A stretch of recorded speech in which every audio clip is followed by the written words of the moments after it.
नमस्ते दोस्तों, मैं संग्राम। दोस्तों, केंद्र सरकार ने हाल ही में वक्फ सुधारना विधेयक 2025 लाया, जिसके चलते सब तरफ दावे प्रतिदावे और उसका विरोध भी कुछ मुस्लिम संगठनों की तरफ से किया जा रहा है। दावे क्या है, वास्तविकता क्या है और क्या विवाद है, ये हमें जानना जरूरी है। इसलिए इसी वीडियो के माध्यम से हम क्या दावे हैं, क्या वास्तविकता है, क्या सरकार कह रही है, ये सब हम जानेंगे। क्या बदलाव इस कानून में किए गए हैं, ये सब कुछ हम इस वीडियो में जानेंगे, तो बने रहिए वीडियो के अंत तक। वक्फ संपत्तियों के प्रभावी प्रबंध के उद्देश्य से केंद्र सरकार ने 2025 में वक्फ सुधारना कानून में संशोधन प्रस्तावित किया है। कुछ मुस्लिम संगठनों ने इस संशोधन पर धार्मिक हस्तक्षेप जताते हुए इसका विरोध किया है, लेकिन इस दावों के पीछे क्या कुछ सच्चाई है, यह हमें जानना जरूरी है। सामान्य प्रावधान क्या है, आप सुनिए दावा क्या किया जा रहा है। सरकार धार्मिक मामलों में हस्तक्षेप कर रही है। वास्तविकता क्या है, कानून और बदलाव क्या कह रहे हैं। हालांकि वक्फ एक धार्मिक भावना से जुड़ा होता है, लेकिन वक्फ संपत्ति का प्रबंध धार्मिक कार्य नहीं माना जाता। तिलकायत श्री गोविंद लाल जी महाराज बनाम राजस्थान राज्य 1964 में सुप्रीम कोर्ट का निर्णय है। यह विधेयक सिर्फ वक्फ संपत्तियों के सुचारू प्रशासन हेतु है, ताकि गरीब और वंचित मुस्लिमों को इसका लाभ मिल सके। वक्फ बोर्ड एक कानूनी संस्था है। इसका सीधा संबंध कुरान या हदीस से नहीं है। शाहिद फजल फुकोया थंगल बनाम भारत सरकार केरल हाई कोर्ट 1993 में वक्फ का उद्देश्य ही कल्याणकारी होता है, इस तरह की वास्तविकता बताई गई है। धारा 9 यानी 9 में 2 और 14 में 1 दावा है, बोर्ड और काउंसिल में गैर मुस्लिम सदस्यों की नियुक्ति से मुस्लिम पहचान धूमिली होती है। वास्तविकता क्या बताई गई है, ये सदस्य केवल प्रशासकीय सुधार हेतु होते हैं। राज्य और केंद्र वक्फ बोर्ड में केवल 3, 11 और 4, 22 गैर मुस्लिम सदस्य हो सकते हैं। सचर समिति और रंगनाथ मिश्रा आयोग जैसे कई मुस्लिम हितों की समितियों का नेतृत्व भी गैर मुस्लिमों ने किया है। 1965 में इलाहाबाद हाई कोर्ट ने स्पष्ट किया है, मुतवल्ली की भूमिका धार्मिक नहीं बल्कि संपत्ति प्रबंध की होती है। दावा है तीसरा, धारा 3 यूजर वक्फ हटाकर वक्फ डीड अनिवार्य कर सरकार मस्जिद, मदरसे और कब्रिस्तानों पर कब्जा कर सकती है। अब वास्तविकता क्या है, देखिए। पहले से दर्ज वक्फ संपत्तियों की पूरी तरह से सुरक्षित है। नया प्रावधान केवल नए मामलों पर लागू होगा। इस्लाम में लिखित दस्तावेजों का महत्व पहले से बताया गया है, जैसे निकाहनामा, यह उसी भावना से किया गया है। दावा है चौथा, धारा 3R दावा है मुस्लिम संगठनों का, वक्फ घोषित करने वाले व्यक्ति को कम से कम 5 वर्ष से मुस्लिम होना अनिवार्य करना धार्मिक स्वतंत्रता का उल्लंघन है।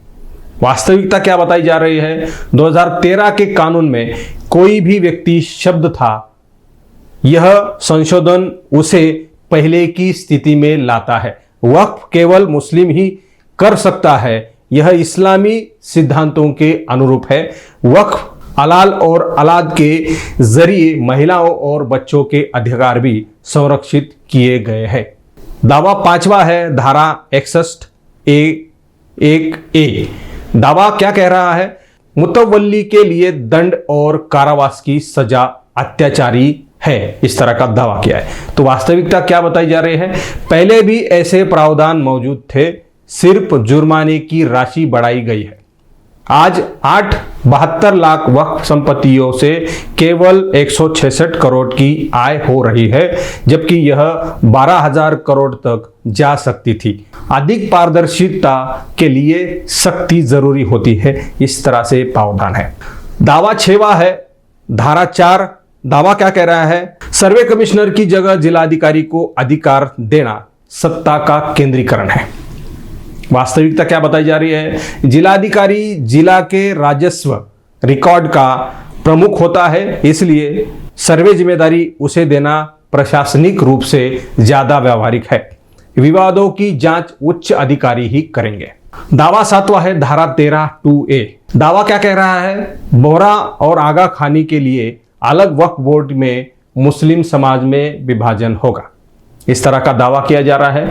वास्तविकता क्या है ये भी सुन लीजिए। धारा 14 के अनुसार सभी मुस्लिम पंथों को प्रतिनिधित्व मिलेगा। संपत्ति की संख्या के अनुसार राज्य सरकार आवश्यकता पड़ने पर अलग बोर्ड बना सकती है, इस तरह की वास्तविकता बताई गई है। दावा 8वां है, धारा 40 को हटाना। दावा क्या कह रहा है? वक्फ बोर्ड की संपत्ति घोषित करने की शक्ति कम की गई है।